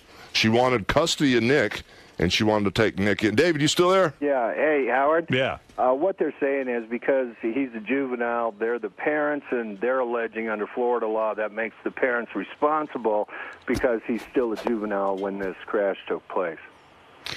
Oh, I see. So that means you're I mean, but you got insurance. It's a car accident. You don't have insurance. I had minimal insurance because Linda told my bookkeeper we didn't want to pay expensive insurance, so we basically had no insurance. Oof. Oh, shit. Wow. Yes, sir, brother. Ooh, yeah. Oh, so you got a lot going on, man. Yeah, but it's all cool, man. I'm happy. You're not going to crack. No, I'm good now. I could have, but now I'm good. So now you got lawyers working on it, like Dave here on the phone, and he's working things out. Right. But it's a lot of pressure on you mentally. I mean, come on. It is, brother. But you know what? You worked your whole life. You banged your body up. I mean, you've been through a lot of shit. Yeah. You hustled. So now to have your financial empire, you got your wife involved in trying to figure out how much money she's going to get. You got. She wants it all. She wants it all. All of it. And then you got this lawsuit through what happened with your son. How much wrestling did she do? She did none, but I mean, she was on the Hogan Knows Best for 4 years. She ran a restaurant for 6 years. She's generated income, but now she's acting like she can't work, of course. Mm-hmm. And, she wants to make a career out of me, whatever she can do. And she wants all the trademarks and all the, just everything. It's like she wants it all. How are you going to sort this? It's going to take years to sort all this out, isn't it? Whatever. Yeah. It's all good. So tell me about something good so you finally, this is what I want to know. You've been married, you were married, what, 34 years? 20-something? 23. 23 years with the same woman. I don't know. I don't know if you fucked around during the marriage or not. But he's not answering.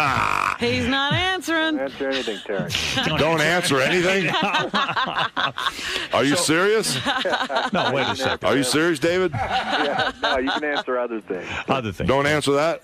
Of course not. Oh, I was going to answer it. Some guys, seriously, some guys during their marriage do, they fall. She might have had a little something on the side. You might have had a little something on the side. Who knows? I don't know. I mean, you saw Jesse Ventura at Plato's Retreat, or you just heard about it? No, he used to wear the Plato's Retreat shirt on TV doing it and brag about him and his wife Terry going there. Oh. So you went there too? No, I didn't go there. I just listened to the stories. Oh, okay. But I'm just that was in New York, Plato's Retreat. Yeah. So then, in other words, if you were kind of, but here you are, a single guy. Yeah. You're famous. All of a sudden, you're now a free man. You can breathe the free air, as you say. Yes.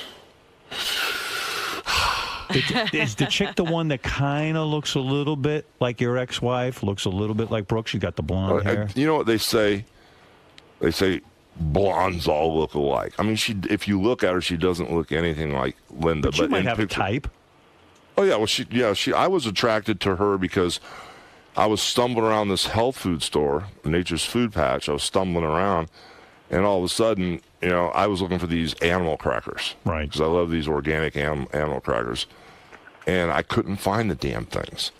And here's this blonde-haired girl in the aisle, and I said, "Excuse me, do you work here?" She goes, "No." I said, "Well, do you know where the animal crackers are?" And I looked at her eyes because my eyes look like they're always bleeding.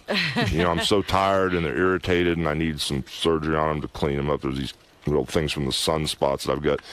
And I said, "Why are your eyes so white? I've never seen anybody's eyes so white." I thought maybe she was on something. I didn't know. Right. She goes, "No, I just eat all organic food, and here's the animal crackers." So. And I just remember talking to this girl, and she had this aura about her, this positive vibe. How did you get her number? I didn't. And then about 2 weeks later, I ran into her in that same health food store again, but this time... Did you go back looking for her? No, I didn't. I was walking around with my tail between my legs at present. About 2 weeks later, I went back and ran into her again.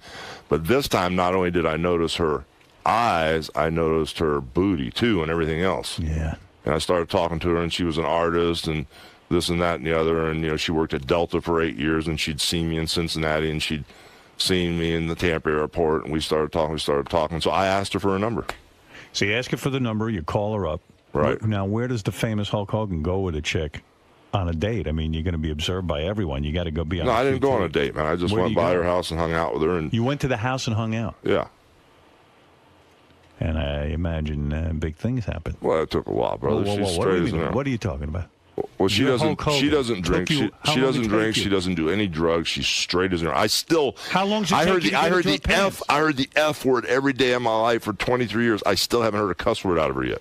How long does it take you to get a good girl like that? How long did it take you to get her in pants? Dude, I ain't going there. What are you talking about? I ain't going there. You figure it out. You know the answers to everything. 2 weeks. 2 weeks. Quicker. Son of a bitch. No kidding. You still have it. She wanted it. So you spent a lot of time making out, this kind of thing, a little bit of romance. That must have been fun. Let's say in a This is week, different. all of a sudden now, you're inside a new woman. Is it the greatest? Stop. Come on, let's be honest. Stop. Was it the greatest? Was it unbelievable? She's awesome. She's awesome. That's all I Look can at say. you. And She's you're awesome. going to stay with her. You're going to get into another long-term relationship? But everything in this world is a run. Some people have little, like in the wrestling business, how long was your run in New York? Well, I was in New York a couple months. Well, Hogan, how long was your run in So New York? you don't 20 know. years. You know, I take it one day at a time. She's awesome. Did you tell her you just got out of a long marriage and you're going to be fucking other women? Did you I tell her didn't that? tell her. No, I didn't You did tell her not that. discuss that with her? No, I'm not that type of guy. If I'm locked in with somebody, I'm all the way in or all the way out. You are? Yes, I am. All the way I in or all the respect way that. out. All the way in I or all the way out. respect that. You know what I have She's to awesome. You need a period of time, though, where you're going to go out, whether it be 6, 7 months, maybe a year.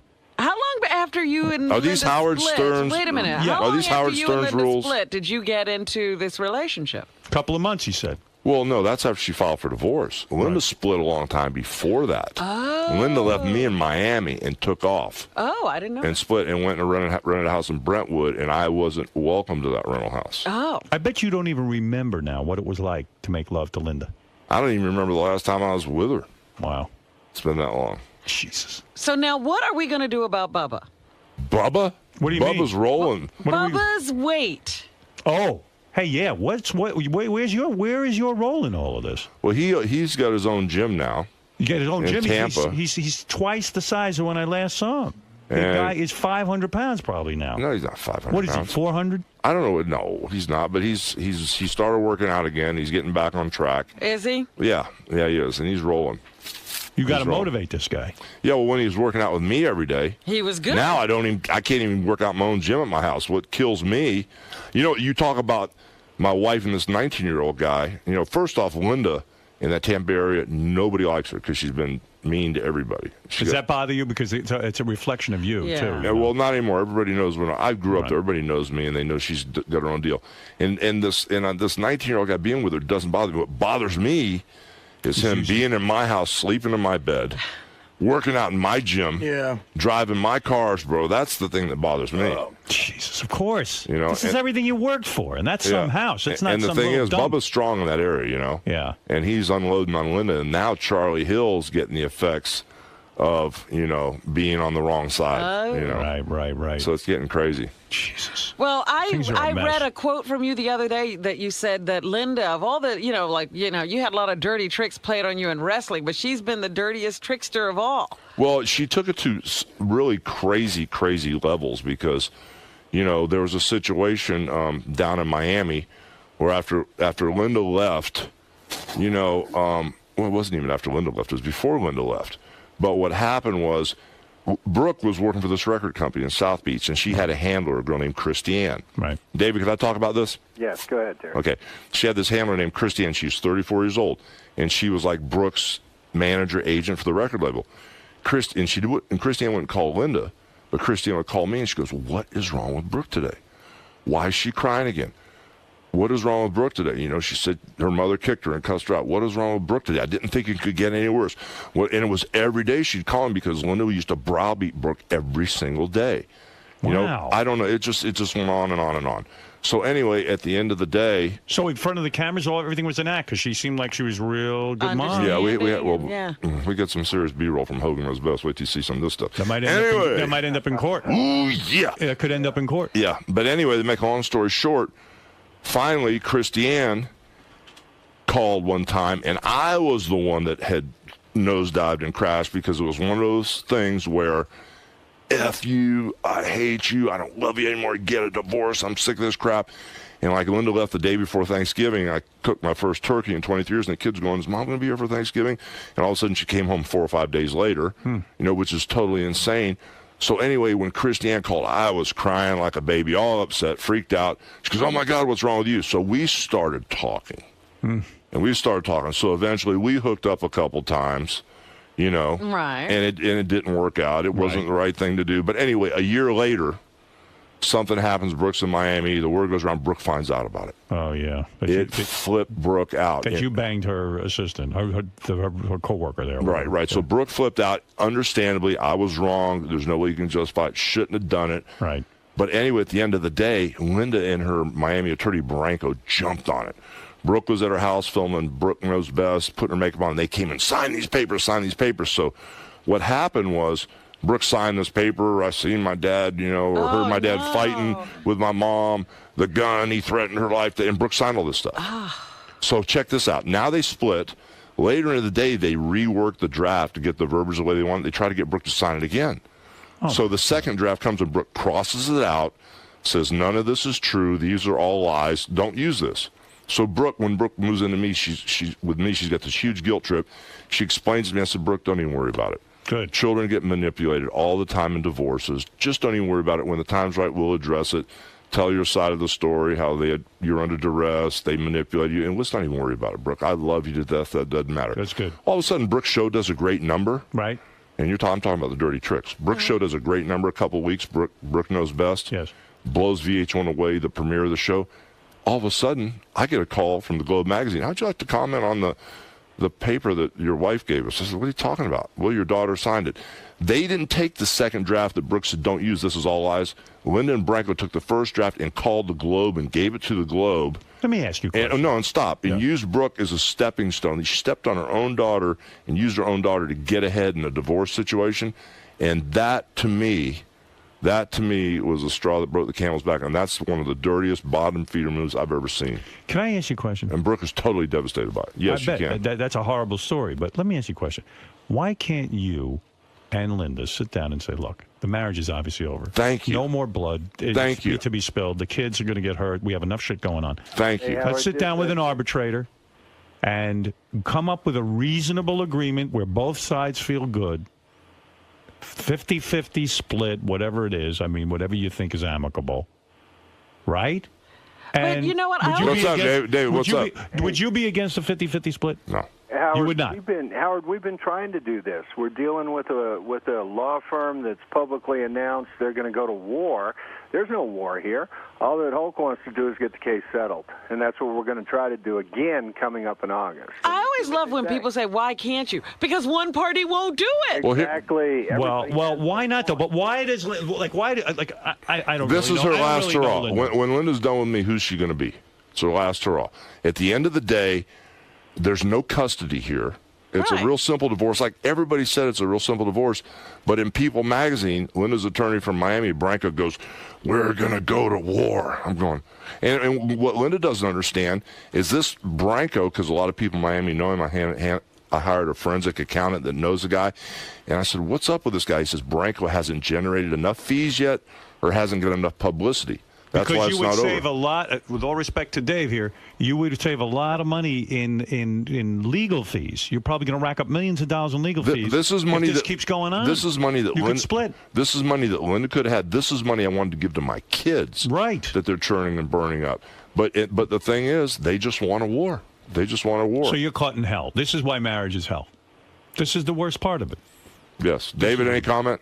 No, look, what we're going to do is we're going to try to sit down with them, try to pound some sense into them. This isn't about lawyers getting in the newspaper. We're dealing with people. We need to settle this case, resolve it. There's nothing to fight about. Yeah, it sounds like you're both in the position now where you have to embarrass each other and keep answering each other's accusations, and it's just getting uglier and uglier, and you need this behind you. Well, the weird thing is, she's bringing everybody into it, her family, her mother, and everybody. I've done business with her mother. Could you go and knock on her door and say, listen. Linda? No. Could you go and knock on her door and say, do you have a restraining order against you? No, but she had the cops pull me over and lied to him. And what'd she say? And the cops pulled me over when I was going to my apartment because Linda has both houses. Why is that? Oh, Jesus, dude. No, wait a second. Why don't you have one of the homes? Because when it came down to this whole, when Linda filed for divorce, I talked to my kids and I said, look, guys, and I had no idea Linda was in the kids' ears. And Brooks told me what's been going on all these years. I didn't know that. Right. That Linda's telling Brooke and Nick, your father threatened to kill me, and if you tell him, he will kill me. He will kill me. I went, what? I mean, but there's all kind of stuff she's So been she has feeding. the homes because she's told the kid, No, she has the big home because Why? when I asked the kids, I said, where do you guys want to live? I said, if you want to, I've got equal power with your mother. If you want to live with your mother, there'll be no problem. But if you want to live with me, I may have to fight a little bit to get you. Right. They said, oh, Dad, we're not worried about you. We should live with Mom. I had no idea she was in their ear. So I said, okay, you guys take the big house. Fine. So anyway, now What I about go the to other move house? to the beach house. I move in there, and I talk to my divorce lawyer, Ann Kerr, and she goes, do you have a gun? And I said, yeah. And I've got a permit, and I've never used it. I never branched it. She goes, well, I want it. I said, why do you want it? Because Linda says she's in fear for her life. I said, Ann, I've never taken the gun out. I've never fired it. I said, okay, you can have the gun back. She goes, where are you living? I said, well, I moved into my beach house. She goes, whose name is it in? I said, well, Linda bought it for me like 15 years ago for the wrestlers to go over and hang out, and it's a marital asset, so I never put it in mine and her name. I just left it in her name. She goes, get out. I said, why? She goes, because this woman is so crazy that if she calls the cops and say that you threaten her life. Hold it. The big house is in your name, isn't it? It's in both of our names. So tell her to get out and let her go live on the beach. Well, I'm over it, man. That house got too many memories. She got in there with the kids and did her thing. This is insane. Yeah. So Well, anyway, this is what it becomes, yeah. No, but instead of staying in the beach house, I'm going to say something now. My divorce attorney said if she calls the cops and says you threatened her, and she says the house is in her name, they'll come in and get you. She should sit down with you and say, you know what? We're spending all this money on lawyers. You're going to be done. You're going to have $2-3 million in lawyers. No, she's going to care about money. The $2 or $3 million she could have had. She would if she like just would him sit down to pay with you. the $2 or $3 million No. and give her everything else he's got. Well, she's not going to get everything he's got. She's at best going to get 50% of what Well, he's you're got. talking It's enough already. rationally. Is she going Thank after you. future earnings? Of course. Of course. She wants his trademarks. Everything. Howard, what we're dealing with is a person who's using the money to get back emotionally. This isn't about rational thought, and I think Robin's absolutely hitting it on the head. Oh, this is terrible. This is bad. This is bad. Where are you living now? In an apartment. A nice apartment, at least? Is it as big as Brooks on the show? Or No. I mean, Brooks doing better than me. Tell me, but where is she getting all this money? Well, she just moved out this week. She was living with me, but now she's going back to Miami because she's going to start recording again. Uh-huh. You need a few bucks? Is that what you're saying? I mean, okay, I don't know what I Do got we on need me. to tide you over? You want me to loan you a few dollars? I'm all right with that. Not today. This is crazy. Bob offered. He did? Yeah. Oh, my God. Bubba's got the biggest But heart. I'm- He's an amazing But, man. you know, Yeah. we just... Is this new girl of yours? She's 34. Is she going to want a kid with you? No. Because we're not going there. No, we're not going there. But I'll cut your cock off. No, she's cool, man. She's awesome. She's kept me on track. She's... Hey, do you get along with the Iron Sheik? No, he's an idiot. He's on the phone if you want to speak to him. Put him on. Put him on? All right. Hold on, Dave. You're on too, but let me make sure. Hey. Iron Sheik, good morning. Iron Sheik. Yes, sir. Good morning. It's Howard Stern. Hello, Mr. Howard Stern. You're on. How are you, sir? Good. You're on with Hulk Hogan. He says he doesn't get along with you, but he would be willing to talk to you. Well, if he wants to, but he insulted me. I didn't insult him. Well, he insulted me. The day I lost my belt to him, he come in the locker room. He said, Shiki, baby, I love you. I owe you one. Now he tell me I'm idiot. Fuck you, Hulk Hogan. Oh.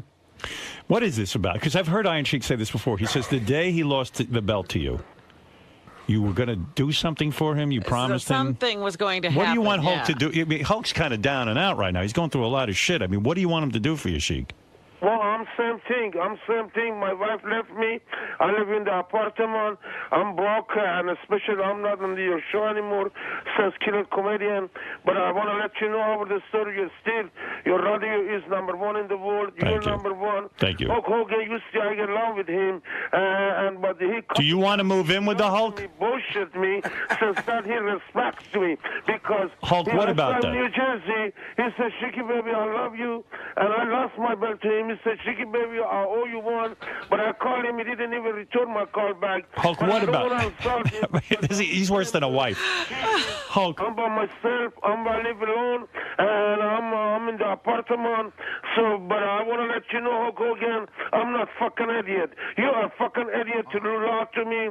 People tell me, break your fucking leg. Take the belt, come to the middle. Sheik, what year did this happen? Poor Hulk. Do you have a lot of this with a lot of your old wrestling pals? You know, since we wrestled and he lost the belt to me, I've probably wrestled him 200 times since then. Right. You know, and now he's saying, after you lost the best to me, you said me to fuck off. Well, he's out of his mind. You gave him a bunch of I'm going to call those New Jersey cops on you to bust you again. You better shut up.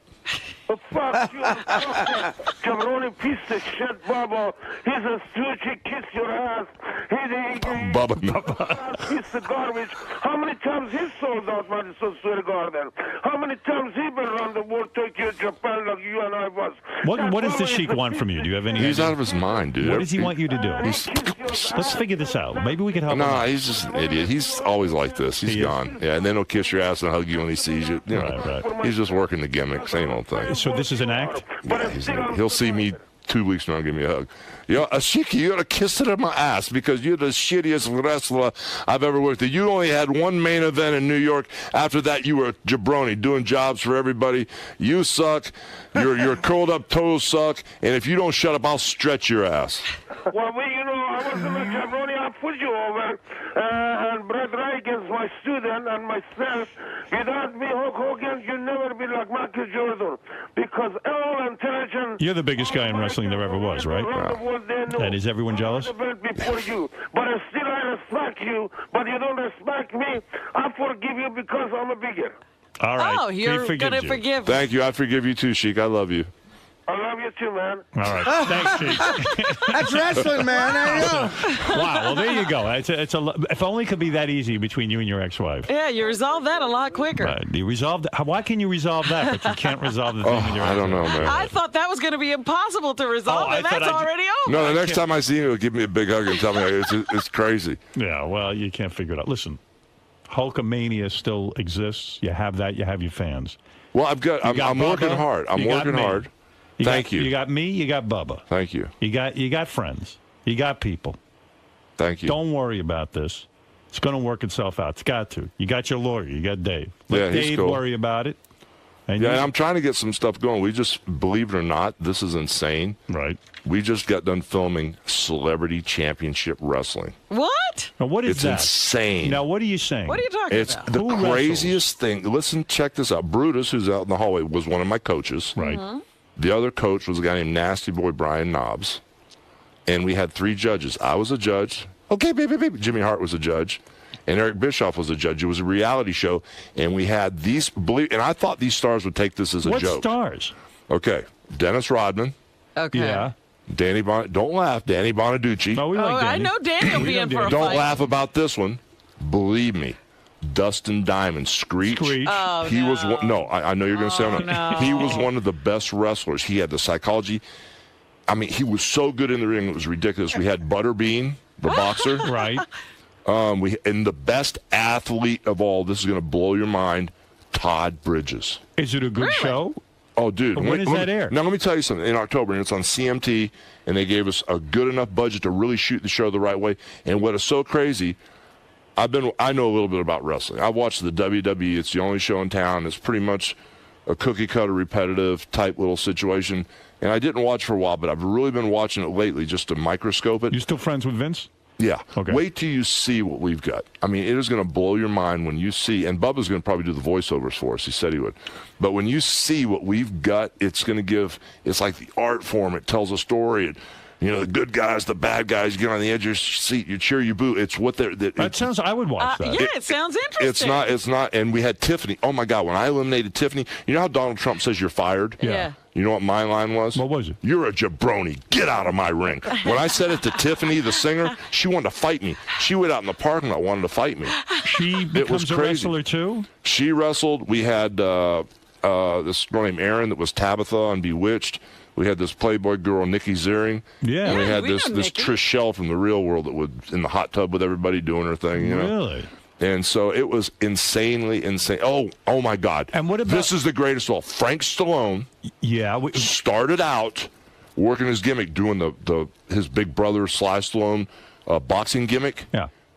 2 weeks into the show, he found himself. He became a full-blown drag queen. What? And I told Frank, I said, Frank, we don't have these clothes in wardrobe. He goes, Don't worry, I'll bring them from home. Frank Stallone wore Frank women's Stallone is a clothes. Wait till you see this full-blown drag queen. He found himself. What do you mean found himself? You mean he found his he wants character. to be a It has to woman? be Oh, an extension of. Character. It has He to doesn't wanna It has to be an extension of what you really are for So it to you're work. telling me he had a closet full of women's clothes at home? All I got to tell you is after the last show, when we had the rap party, he didn't take the eyelashes off. Oh, he my didn't take the makeup off. Holy He didn't shit. take the clothes off. Frank Stallone found I know, himself, Frank. brother. I can't even believe it. Ask him about it. I told him I was Never going to. heard Also, this what before. is this, American Gladiators, Monday nights, 8 o'clock on NBC? You're part of that? Yeah, bro. Oh, stop it, man. This is the second What is your? season. I don't know anything about American Gladiators. I'm going to tell Brooke never to talk to you again. Oh, I'm going to. Layla you're Ali- lucky I'm getting married. Layla Ali you know is I'd my be your son-in-law? I wish you were. Layla Ali. you don't. Yes, I do. Layla Ali. I treat her right, I'll tell you that. I know you would. Layla Ali is She my wouldn't be in- co-host. and she wouldn't be in Playboy. Can I talk about Layla? Well, he's talking about marrying your daughter. Okay. Talking about right marrying now. your daughter now, and you're going to talk about Layla Well, if she's Ali? married to you, she wouldn't have to be in Playboy. Layla Ali is my co-host. Right.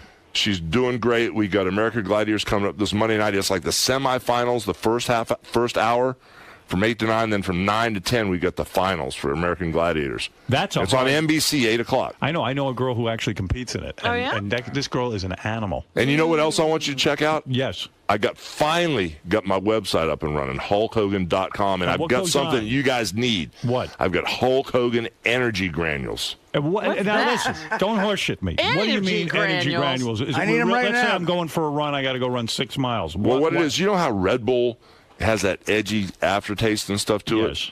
I had the Hulk Hogan granules on the set of Celebrity Championship Wrestling. Everybody loved them because everybody loved them Are they because caffeinated? yeah, there's a little bit of caffeine in it. Right. But I'm telling you, bro, it's the best thing going. I did the whole thing with all the energy drinks, the Red Bull, the Monster, but the Hulk Hogan energy granules. I'm telling you, it's How gonna many be a home calories are in it? run. None. Zero. Zero. You know, I got to maintain this figure. I can't. You do look it just- great. That's But when right. you get a chance, I'm serious. Go to HulkHogan.com and check it out. I'm trying, brother. Listen. You have any of those here today? I could use one right now. Greg. I wish, bro. Look at him. He's falling He's apart falling over there. asleep Help right him out. No, granules. I'm going to get them. He needs a granule. He needs. He needs. So how's energy. my boy Bubba doing, honestly? Bubba is doing great. Number one, Bubba is number one in Tampa. He went back on terrestrial radio. I and heard he's is- getting more killing. stations. He's getting more stations. He's Right. doing great, and I congratulate him for that. Secondly, he's kicking ass here on Sirius. He's got the, he's on our channels. Yeah. He's got the second most listened to show on Sirius. On Sirius, Oh, that's yeah. awesome. And he's doing fantastically well. And I Yeah, but love you're the guy. one that hired him and gave him the shot because nobody else would touch You're him. damn right. We met, and I saw he was a good guy and a decent human being and a talented guy, and I'm glad I have an association with him, to be quite honest with you. And it's been a very, very positive association. I just spoke to him yesterday on the phone. We talked for a couple of minutes. Is that right? We check in with each other, and we see Well, how that's things good are going. because I mean now with the merger, we have a universe of about 20 million people. Yeah. You see, How come you won't hire me to do a radio show? Do you wanna real do talk, real talk with Hulk Hogan. You want to brother. do a radio show? Oh, yeah. Are you up to it? I could do it. Could I work out of Bubba's studio in Tampa? I don't see why not. Why not? That'd be awesome. And you're going to talk real. I mean, you're going to tell me. Actually, you dude, kind of do. The only thing I got going talk a lot more real than I do. Dude, the only, He has been. the only thing I got going for me now is the truth. If I did it, I'm going to say I did it. It works. It works for you. I'm All right, telling well, you. we'll talk about it. I'll get you hooked up with Tim Sabian. We're going to start a dialogue. Yeah, that'd be That's what's awesome. gonna happen. Who's Good. the guy at the top? Greenstein? Scott Greenstein. Yeah, All right, Greenstein. well, we'll talk to Greenstein, too. He said something to me about that a few years ago, but it was time I was too busy running around. But I think maybe if we, did it and got real talk with Hulk Hogan, brother. Yeah, maybe that's something you got to explore. Look, you got a lot going on. You got American Gladiators. Yes, sir. You got How many more shows can you do? got Celebrity Championship Wrestling this fall on CMT. You got all this shit going on. Don't forget HulkHogan.com. Come on. And HulkHogan.com and the caffeinated speed. The energy The granules. energy granules. If it acts like speed, I'm What do running you on do it. with the granules? Do you pop them in your mouth or do you put them in water? What do you do with these? do whatever you want. You can put them they're like pixie sticks, Uh-huh. and they just Oh, you just dissolve pour right in them your mouth. They in. taste great. Ah. And you're actively involved in the company. You believe in the product, or you just you're out there just. No, the stuff's good, man. It's really good. I okay. need to send you guys a few cases. Send me some cases. I'm going to start taking it. Really? I'll see what happens. Will you to it. really? Yeah, sure I will. You'll Why tell not? me if you like it? Yeah, I would try it. That's Why not? awesome, man. Look. Don't come in here with a priapism. And by the way, if Brooke does Playboy, I'm going to have to look at the pictures. Why don't you bring Brooke in here and have a talk with her about this? Oh, I talk. You know what? I got to tell you about your daughter. I'm going to tell you something. Wait right till you see her now, bro. What do you mean? She's got in crazy shape. Chiseled? train. And, you know, she went through that. I find her very attractive. I have to say, she's a young girl. I know what you're saying. No, but now she's 20 years old. All of a sudden, that. If I was single, I would go. You know, but I'd be afraid. You know what? Let's say I start a relationship with her and it doesn't work out. You're going to come looking for me. I don't want that. I don't need that aggravation. Well, there must have been some other guys who've had relationships with Brooke. He hasn't killed anybody yet. Yeah, but me, it's different. Oh, then he'll kill you. Look at me. You really want me all over your beautiful little daughter?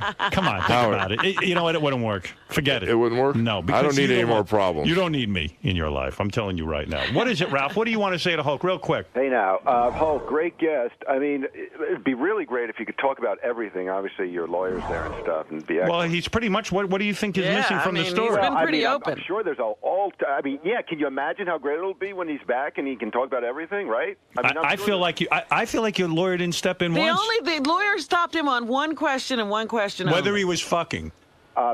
Pre-separation. Why, Hulk, would you and Howard? I mean, why not have Brooke do Playboy? This can only help your career at this point. Look at what it did for Paris Hilton, that sex tape and everything. No. But she's got. You see, she's got something going on. I tell you, this is what I would tell. I'll tell you what she has going on. She's got a hit reality show. Now you're going to say, "Oh, so what? What do you mean? Oh, come on." She could probably make a ton of dough right now just being a personality from the TV show, meaning appearances, going out and doing all these different things. Second you do Playboy, it does take it into another realm. No, not these days. You don't think so? No. Although Carmen Electra did Playboy, Pam Anderson did Playboy, but Pam Anderson didn't have a reality show when she did Playboy. But that's the point. Doesn't she have a reality show now? Now she does. Now she does. But she started her career by doing Playboy. She didn't. And then she went to Baywatch and exploded. So right, but Brooke already has a television presence. I mean, do you think Hulk wants to know if his daughter's totally shaved? Seriously, do you know? No, bro, I don't know, and I don't care. That. But the thing is, I didn't squash it. I said, tell them you're interested and see what they want. Think about it, and just make the right decision. All right, I'll tell her to call me. She should do it. Oh God, Ralph wants to be Ralph Mania is running wild. Yeah. Well, listen, Hulkster. Thank you. It's great seeing you. I'm sorry you're going through all this. It's okay, brother. I'm going to be good, man. This is a tough part of your life, but we hope that it passes painlessly or as pain-free as possible. And but you know what, dude? The weird thing is I was telling Larry King, a month or so ago, that when I go out in the street, the people are so supportive, and they're so positive. I think everybody's kind of figured out who everybody is now, Yeah, I don't know what to think. Listen, I don't know Linda. You know what I mean? I just know you, and I know what you're saying and stuff, and I don't know what her side of the story is and all that. And believe me, that's going to be the show. When you and Linda come in here and we work it right out on the air. If she was here right now, I guarantee you we'd work this thing right out. You want to know what? I'm going to tell you something. If you ever do speak to Linda or your lawyer's lawyer speaks to the lawyer, tell her, come in on here with Hulk.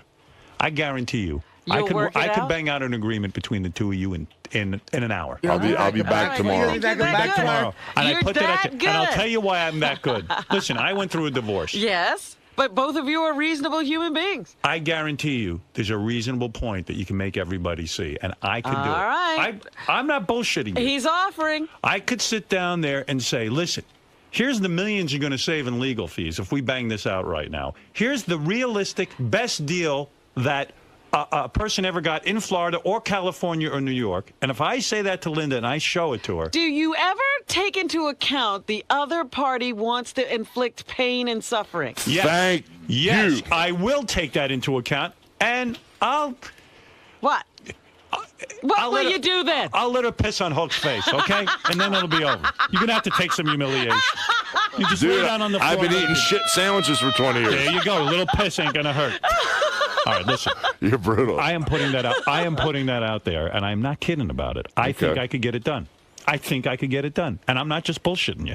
I really do. I think I'm a rational guy. Dave, line it up. Well, line it up. Why are you on the phone with us? Why aren't you on the phone with a lawyer? You just heard what I said. So that's the problem with you. Everyone's paying you to be on the phone. Now get on there, okay, Dave? All right.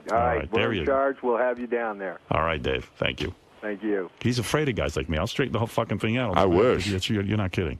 All right, look. Be well. We'll meet again. Thank you. All right. Hulk Hogan, everybody. Yeah. Hulk, how'd it go, man? It went great. It went real good. We're just making money in the free world. Everything's cool, man. You know, Howard let me talk about HulkHogan.com, which is a good thing. And we talked about the ex-wife. What is that? Wife, ex-wife, whatever it is. Chuck, you know something about that soon-to-be stuff. ex-wife. Come on, Zito. Wait a minute. We can get Pam Anderson's opinion about exes. Chuck Zito's opinion about exes. I got When one, does too. the pain end? When does the pain end? When does the hatred? Stop getting married. It stays. That's what they tell me. It stays. I like the weddings, but the marriages are hard. Weddings are fun, right? The marriage is like commitment and shit. Yeah. That's why there's 3 rings to a marriage: engagement ring, wedding ring, and suffering. Damn, brother. Ooh, that was heavy, brother. Wow, dude. That's Man. Yeah. Wow, that's strong. Words of wisdom. You know what they say? Don't get married, just buy a woman you hate a house. That's a lot cheaper. No doubt. See? Not for me. When I got divorced from my wife, I didn't know what good housekeeper she was. When we got divorced, she kept the house.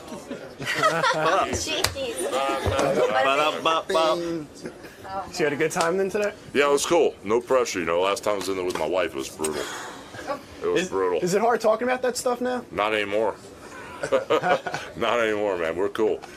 You know, I just hope that my 50-year-old wife and her 19-year-old boyfriend are happy sleeping. This is the best of the wrap-up show. A recap and behind-the-scenes look with John High and Gary Dell'Abate. The best of the wrap-up show begins now. Hey, it's Gary Dell'Abate, Baba Booey. On Monday's wrap-up show, Sal came in and talked about how he's attracted to Tan Mom, which we thought was odd. He also talked about how Cats in the Cradle makes him cry. Then he cried. And then Benji talked about tasting his own semen, and Ronnie talked about it a little bit too. Very strange day on the wrap-up show. Here's how it went.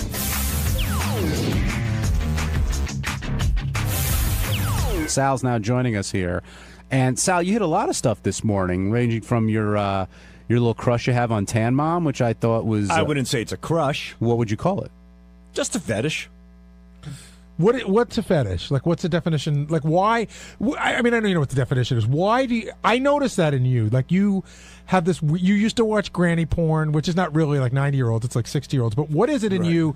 Did something weird happen in your life that sent you down this path? I don't know. You know, when I was young, there was one person when I was younger, this woman, she would like tackle me down and like try to get down my pants. And well, okay, slow down. How old were you when this would happen? About 9. And how old was she?